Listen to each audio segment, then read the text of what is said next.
Alright guys, welcome to the Halls of Infusion DK Tips and Tricks Guide. In this video, we'll be doing Halls of Infusion, seeing what we can do as a DK to negate a bunch of mechanics.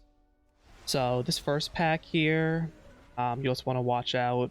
There's a couple tank frontals that go out in this pack, as well as the Geomancer jumping around. The big things you'll want to look out for are the apparatuses casting Expulse, that's a must kick, as well as Containment Apparatus, or Containment Beam, sorry, which you can CC or blind or grip to stop that. If you're also seeing it being cast on you, you can pre-MS it to completely negate that. And just don't stand on your tank because I believe it's the defenders that cast a frontal. For that first pack, it's a pretty easy pull. Next pack, you got another Containment Beam, or Containment Apparatus as well, another defender. Make sure you're stopping those beams if you can with kicks. I mean, not kicks, grips.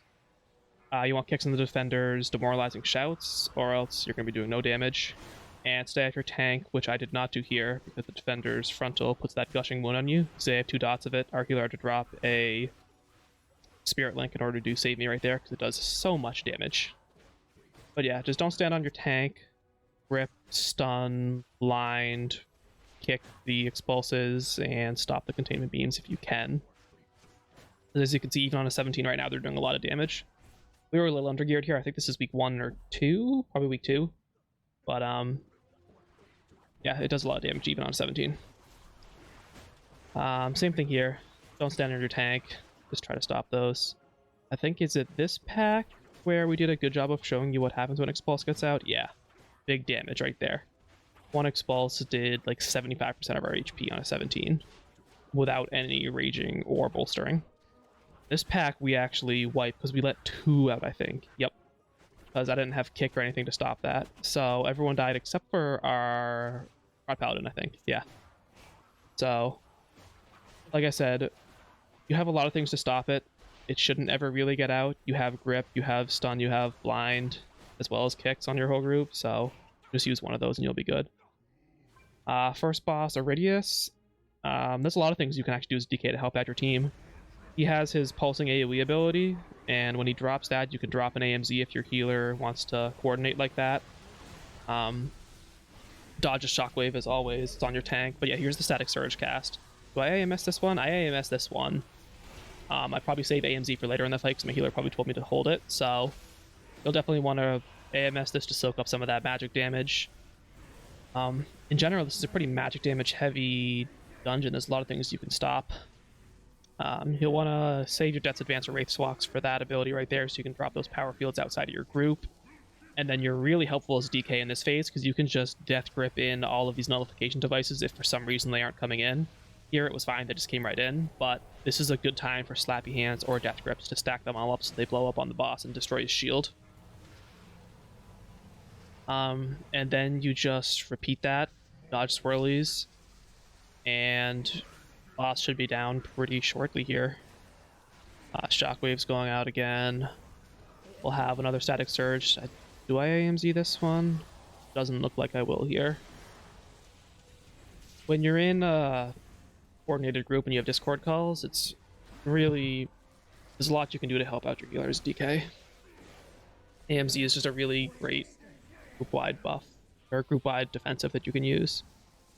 Is this the big one? Yeah, these are the big ones. So that's why you want to save your Death's Advances or Wraith Walks to get those far out, because if you clump those up at all, you're going to run out of room very quickly on this boss, especially on tyrannical weeks.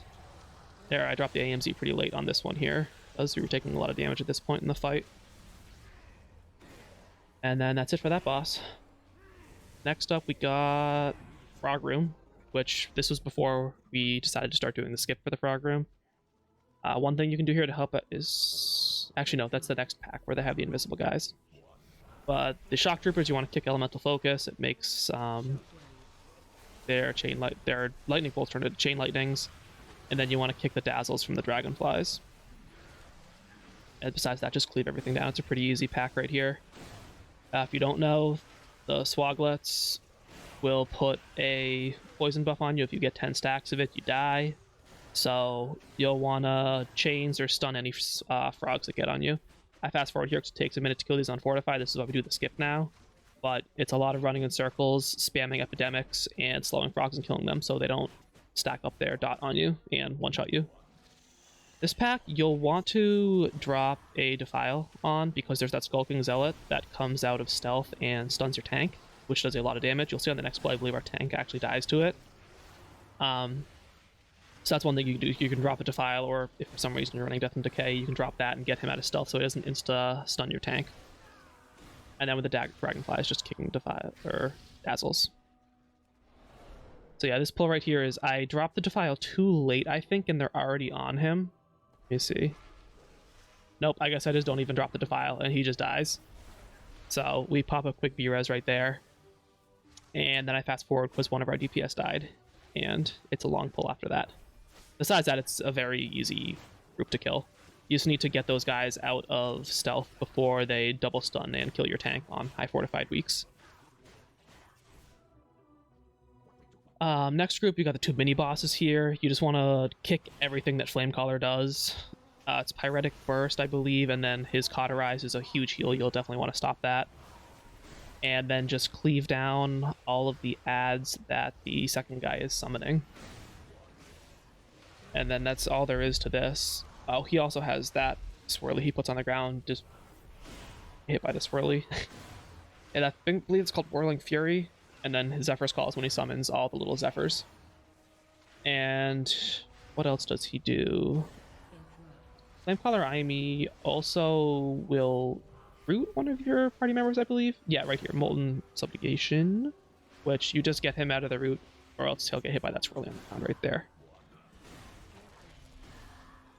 And I mean, we have Freedom, we have Dispels in this group, so it's pretty easy for us to get out of it. You could Wraithwalk that if you get stuck in that and you have Wraithwalk talented. That's really the only DK specific thing you can do at this point in this fight. This is just, it's a pretty easy mini boss right here. You're just cleaving everything down and kicking Flamecaller Aimi's casts. You'll definitely want to prio target Aimi because of the Cauterize. Frog Boss, if you don't have a prop value that can self-heal themselves, or if you want to, you can pre-AMS and go into his Gulp, and you won't get any of the bleed or dot on you, as well as it makes him not go hangry, which is good. You're also very useful as a DK on this fight because you can Death Grip and Flappy Hands the Swoglets into the Gulp and one-shot them, which is very useful. So if you see a Swoglet really far off, you can try to grip him into the Gulp so that you just get one shot. Toxic Effluvia, you can AMZ or AMS this if your group needs it, because it is just pulsing magic damage. So that's a good thing you can help out your team with as a defensive there to use. And those are pretty much all the DK specific tips for this pull. Like I said, you can pre-AMS that Gulp and eat the dot if your tank doesn't want to for some reason, but usually your tank can handle it. And then yeah, just try to Death Grip as many frogs into the, or try to lead as many frogs through the Gulp as you can, because it will one-shot all the frogs, which is great. And then if your healer ever calls for it, drop the AMZ. Like you see, I'm holding it here, but then you just continue your single target rotation, which in keys is a little slower than it is in a raid. Let's see, how much haste do I have right now on this guy? I have 17%. I think I have a little more now, actually, with higher eye-level gear at the moment. I've been going a little more haste heavy for some boss damage, as opposed to AoE, because Big Smacko is smacking this season on trash. So our trash is dying very quickly, and I don't really need as much crit. It's better to have some haste to kill bosses quicker. This next pull, these dragons, you just live these as a DK. You can pre-AMS their Deep Chill cast, so you don't get the dot on you, and that dot hurts a lot on Fortified. So right here, you see me pre-AMS it, so I don't get the dot. The rest of my team does and takes the damage. So that helps your healer out a lot. They don't have to focus any healing funneling onto you. They can just worry about everybody else. You can stop those Ice Shard casts like you saw right there. I Slappy Hands him in. You can also Grip Stun Blind him, any of the above. And you'll just dodge the Earth Shakers swirly. Also dodge the Dragon Frontal, obviously. But yeah, these packs are pretty trivial for you as a Death Knight, because you can pre-AMS that Deep Chill, which is the deadliest part of this entire hallway. All three of these dragons cast it, and yeah.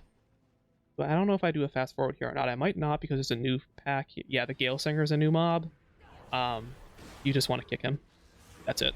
Or her. I don't know which one it is. Yeah, you just want to kick wind buff it. Do I? Yep, I AMS this one as well. Good, I'm smart. AMS will pretty much be up for every single cast of it, I believe. If you're pressing it like a second or two early, it'll be up for every single cast of it, so you can always negate that. And that's it for this pull. And then the next pull is just a big, giant conglomeration of all the mobs we just fought in this pack. And the last pack. I might drop an AMZ in this one, I don't know. I don't remember if there's this key or not, where we got low on this pull. Oh, I guess we single pull the patrol first. I forgot about the patrol, but it's just a couple of the same mobs.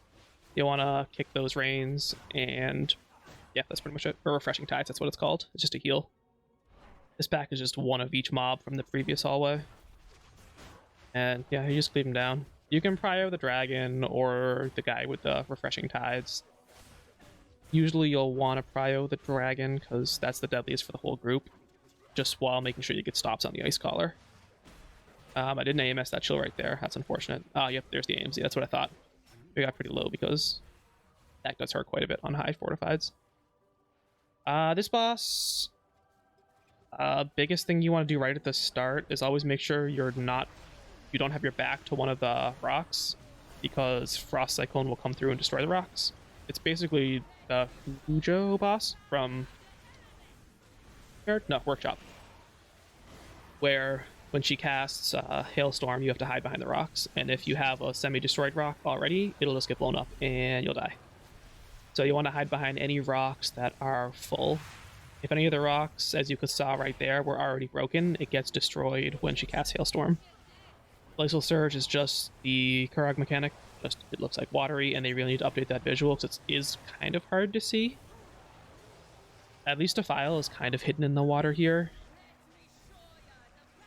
But yeah, right there, someone destroyed our boulder, so we had to move to the far one.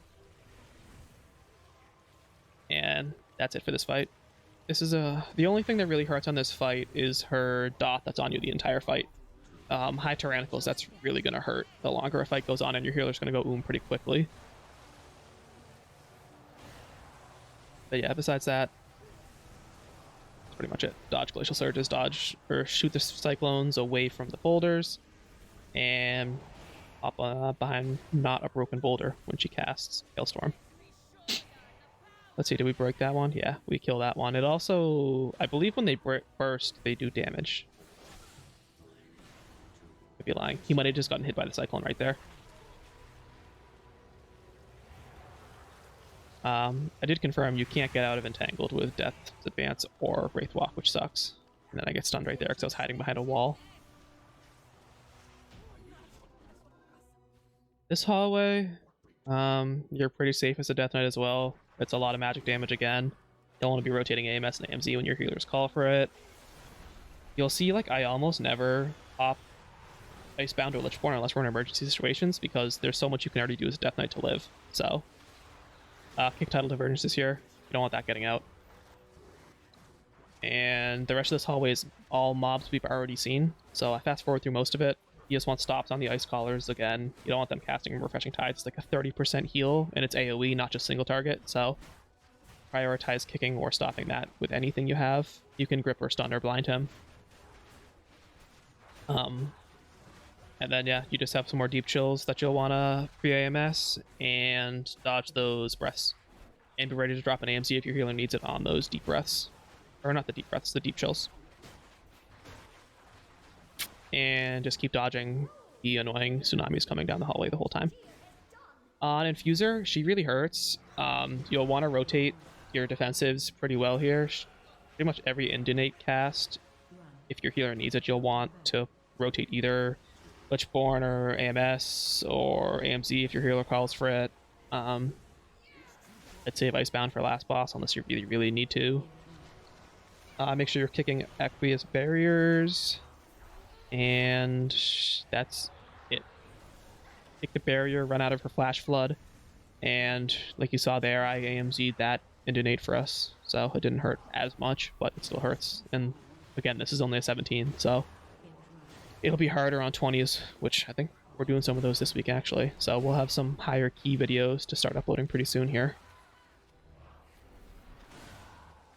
She also keeps spawning Aqua Ragers, as you can see the whole fight, so you just want to make sure you're kicking their tidal divergences. And just keep dodging Tsunamis.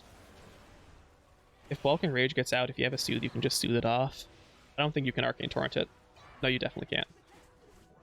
As for the last Rager, which spawns always at the end, of course. Very annoying. And then last boss, you can help your team out a lot by AMZing or AMSing Tempest Fury, which is that cast right there off the rip. Later in the fight, you might want to AMZ that for your healer. You'll want to stack better than we did right there, so you can stack the globes all in one spot. When Focus Deluge goes out, if you are a Blood Decay, you can pre-AMS that and completely negate the channel that's on you, which is great. You could probably like taunt and AMS it. That seems like it could go wrong very easily though if you're DPS DK, so I wouldn't recommend that, honestly. But yeah, if you're a Blood DK, definitely pre-AMS that and you won't even get the channel on you, which is great. And yeah, this fight's pretty easy besides that. He goes under right here, you get launched back. There's a case to take Wraith Walk here so that the walk back is a little quicker for you. Up to you, honestly. I usually just Death's Advance and run it. I think I was pretty clean on this run, unless I tried to shoot the gap. No, I didn't try to shoot the gap, alright. But yeah, just run back, dodge, be safe. There's no reason for you to die on this hallway. Like, especially if you have time, like, we're nowhere near a 2 chest. We're not gonna not time the key, so just take your time, get back slowly. At the end here, be careful stopping the infuses. Obviously the boss gets a stacking damage buff the longer the infuse channel goes off, but once you kick these guys, they'll start casting Indonates, which is the AoE party damage, which really hurts. So if you kick them, just be ready to CC or grip them so that they don't get those casts out. And if your group needs it, drop an AMZ or a pop personals to survive here, because they do hurt quite a bit. We did a pretty good job stopping most of them. I think only a few got out here. Yeah, like I even still have blind up there, so I could have blinded and stopped one of those. And then the boss pops back up. 100% to go, pretty easy. I just popped my single target rotation. What did I? Unholy Assault, Vial, Rune Weapon, DT, Blight, Apocalypse. And then you start your rotation. We have so many setup buttons, but yeah, boss goes down, and the dungeon's over. Not too bad of a dungeon right there, honestly. Lots of things you can do as a Death Knight to help your team out there, and lots of things you can immune with AMS. So thank you guys for tuning in. As always, like, comment, subscribe. Let me know what you want to see more of. If there's certain videos or things you want to see for DKs, just let me know, and I'll be happy to send those out. And I'll see you guys next time. Thank you.